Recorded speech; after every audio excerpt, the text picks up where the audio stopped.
Ẹ káàbọ̀ sí ilé-iṣẹ́ wa Ọdẹ Òdùnbí. Mo kí yín tẹ̀ṣọ́-tẹ̀ṣọ́, mo kí yín tológun-tológun. Mo kí yín wípé lásìkò tàbí ní ìgbàkúgbà tẹ́ wà yìí pé etí tẹ́ fi ń gbọ́ wa kò mà ní dì. Bákan náà ojú tẹ́ fi ń rí wa kò ní fọ́. Àwa la ó máa wá o, ẹ̀yin náà la ó máa bá. Ikú báyìí kò ní wá gbéṣẹ́ o.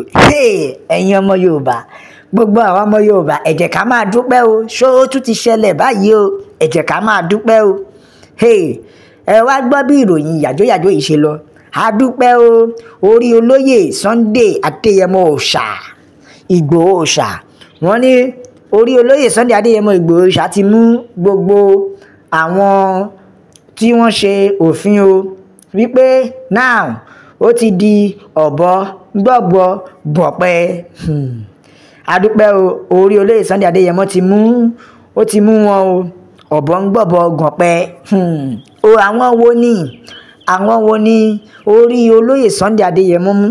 A dúpẹ́ lọ́wọ́ Ọlọ́run wípé orí gbogbo àwọn ọmọ ilẹ̀ Yorùbá àti orí olóyè Sunday Adéyẹmọ ó ti mú gbogbo wọn pátápátá, àti àwọn orí àwọn ajìjàǹgbara tí wọ́n fẹ́ pa lẹ́nu mọ́, orí wọn ti mú wọn báyìí o. Kí ló ṣẹlẹ̀ ẹ̀yin èèyàn mi?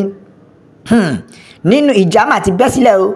Ìjà ti wá di yánpọnyánrin débi pé ó ti di yam pepper scatter iṣu ata yanyan nínú National Assembly ni o. National Assembly ni o. Ibẹ̀ ni ìjà ti bẹ́ sílẹ̀. Ibẹ̀ ló ti tutọ́ gbara wọn lójú. Ó ti di gbàs-gbòs, woro sí woro. Ó ti di ẹni orí yóò dilé o. Ó ti di pé why will you be insulting me? Ó ti dìgbàjú báyìí. Ẹ̀yin yẹn bí ẹ wò, ẹ jáde kẹ́ ẹ wá gbọ́ ìròyìn yìí. Ìjà ti bẹ́ sílẹ̀ o.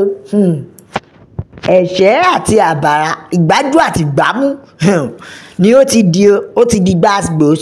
Níbo ni wọ́n ń bára wọn jà báyìí? Ṣẹ́rí tó bá jẹ́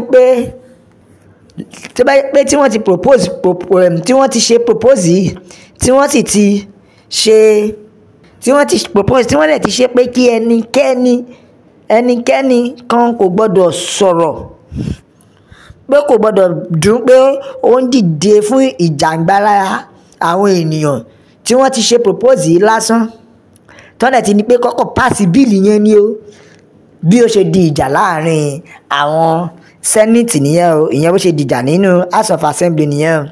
But now ìjà tó wá dì, ó ti wá di wípé èmi ò ṣẹgbẹ́ ò ṣẹgbẹ́ mi nínú House of Assembly. Ẹ wá wo yẹ̀yẹ́, ẹ wá wo ìyà. Ṣé mọ̀ pé naturally náà àwọn bí House of Assembly yẹn tó bá ti wo fíìmù, tó ti wo àwọn fíìmù tí fíìmù ti sú ẹ, ìwọ kọ̀ load lọ sí politics kó wá lọ House of Assembly news ni. Wàá rí bó ṣe máa ń sọ ẹ̀ṣẹ́. Ìjà ẹ̀ ló máa mọ̀ pé Anthony Joshua dà pé ibẹ̀ ni dádì ẹ̀ wà tẹ́lẹ̀, torí ìjà pọ̀ ń bẹ̀ yẹn gan. Ó dà pé bẹ́ẹ̀ ló ti ṣe ìrìbọmi fún. Ṣé mọ̀ pé wọ́n ti pàṣẹ, wọ́n ti ń ṣe òfin kan wípé wọ́n máa mú àwọn tí ó bá jáde fún ìjàǹgbara wípé ìyẹn ẹ̀wọ̀n 25 years imprisonment, tí ó dẹ̀ jẹ́ pé wọ́n tún ní pé wọ́n máa san owó ìtanràn 5 to 10 million naira ni wọ́n máa fi san owó ìtanràn. Tó bá jẹ́ pé wọ́n pàṣẹ bíìlì yẹn ni, ṣé mọ̀ pé gbogbo ọgbọ́n tí wọ́n dá ẹ̀ wọ́n fẹ́ fi ṣe kí ni wọ́n fẹ́ fi pa olóyè Adéyẹmọ Sunday Ìgbòho lẹ́nu mọ́ ni. Yes, torí gbogbo ọgbọ́n tí wọ́n dá ẹ̀ wọ́n fẹ́ fi captive ẹ̀, wọ́n fi mú olóyè bàbá ni, wọ́n fẹ́ fi mú bàbá Ìgbòho Òòṣà ni. Ṣùgbọ́n Ọlọ́run tó máa ń yọ bàbá ló máa ń yọ wọ́n, ló ṣe jẹ́ pé kò ní jẹ́ kó ṣẹlẹ̀. But now èèyàn mi, wọ́n ti withdraw ẹ̀ o. Gbogbo bíìlì tí wọ́n pàṣẹ wọ́n ti withdraw ẹ̀ now. Torí pé kí ni ó ti dìjà láàrin gbogbo wọn o. Ṣùgbọ́n kí wọ́n tó withdraw ẹ̀, ìjà gidi rèé. Ẹ wá wo àwọn House of Reps, ẹ wá wo àwọn House of Assembly níbi tí wọ́n ti ń pàṣẹ bíìlì. Ẹ wá wo àwọn tó ń pàṣẹ bíìlì, àwọn aṣojú ṣòfin nìyẹn o.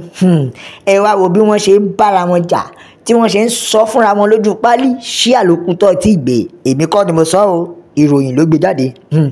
Ṣé ẹ rí gbogbo bíìlì tí wọ́n pàṣẹ yẹn, tí wọ́n bá ti lè sign ẹ̀, pé wọ́n sign ẹ̀ ni, wọ́n wá gbogbo ọ̀nà, wọ́n fẹ́ fi gbogbo ọ̀nà láti pa olóyè Adéyẹmọ Sunday Ìgbòho lẹ́nu mọ́ ni, láti gbé olóyè Adéyẹmọ Sunday Ìgbòho ni, wọ́n wá gbogbo ọ̀nà láti mú wọn sọ́wọ́.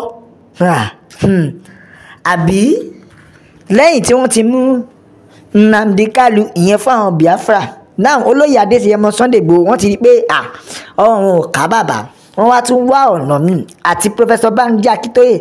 Àbí lẹ́yìn àwọn yẹn ta ló tún kù tó tún dìde fún àwa ìran ilẹ̀ Yorùbá nígbà tó ti mú Kanu tó ti wà lẹ́wọ̀n?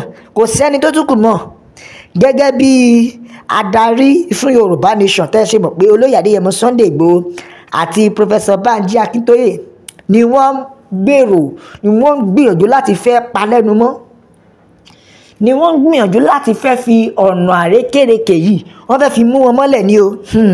Ṣùgbọ́n Ọlọ́run tó yọ bàbá, ṣe ti mọ̀ tẹ́lẹ̀tẹ́lẹ̀ pé ẹni tọ́lọ́run bá fẹ́ kì í lárùn kan lára. Kò sí bẹ́ẹ̀ dá ṣe lè ṣe tó wọn ò lè rí pa, kò sí bá ṣe lè gbìyànjú tó wọn ò lè rí mú.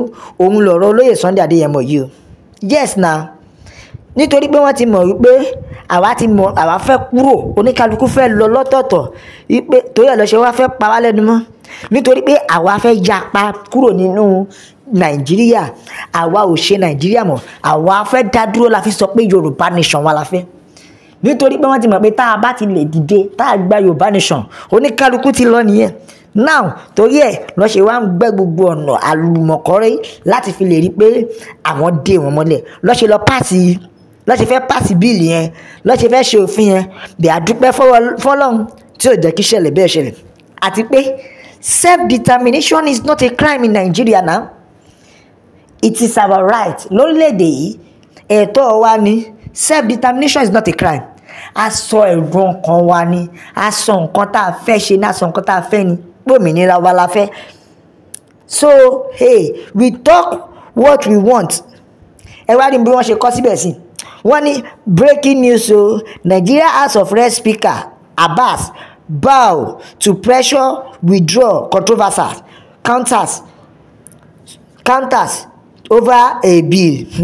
Tó ẹ̀yin ènìyàn mi, wọ́n ní Nigeria House of Reps Speaker Abbas bow to pressure withdraw controversies counter subversion bills. Ìyẹn ló fa ìjà láàrin wọn o, wípé ó ti dìjà pé wọn ò pàṣẹ bíìlì mọ́ o. Àdúpẹ́ Ọlọ́run ló ní pé Yorùbá Nation sì máa dúró ni. Ṣẹ́rí pọ́lọ́run nífẹ̀ẹ́ wa gan, làwa náà fi ń sọ pé Yorùbá Nation la fẹ́. Ṣẹ́rí pọ́lọ́run nífẹ̀ẹ́ wa gan, làwa náà fi ń sọ pé ìjà òmìnira ilẹ̀ Yorùbá ló ṣe kókó.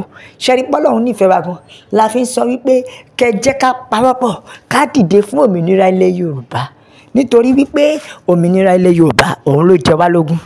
Nítorí wípé òmìnira ilẹ̀ Yorùbá òun ló ṣe kókó fún wa. La fi ń sọ fún yín wípé la fi ń fi àsìkò ìdágbére fún yín wípé Yorùbá Nation náà ni o. No retreat, no surrender. La fi ń sọ pé ó dàbọ̀.